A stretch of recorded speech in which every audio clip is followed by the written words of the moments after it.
There's over 400 species of bees alone in Ontario. They pollinate our food, but what do we do for them? If we want to be able to benefit from the bees, we have to provide them the things they need so they can provide us what we need. The Walnut Grove is a bed and breakfast in Harrow, Ontario. It's a 120-year-old farmhouse sitting on 10 acres. 5 acres is in walnut trees, hence our name, the Walnut Grove.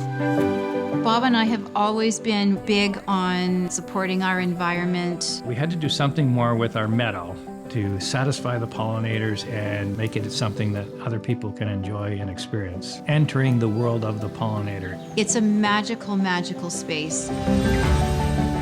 Guests will arrive in our meadow and then go on a walk through the meadow as they look for many different kinds of pollinators that we're going to teach them about.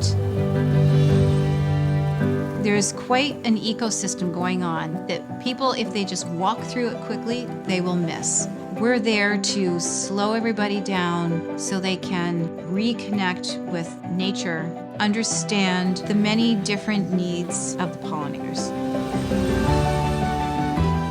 We walk them through the forest and we enter our chalet.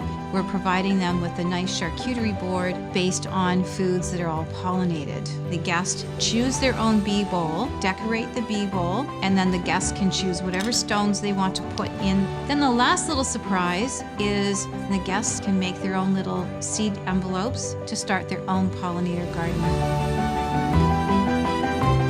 I would hope that our guests think about what they might be able to do themselves, even if it's on a small scale. Maybe just a little bit of a nudge towards doing something on their own. It helps other people be empowered so that they can make their difference. Because I'm one person and Bob's one person. We can't make a huge difference, but we can make a little difference. So that's what we're doing.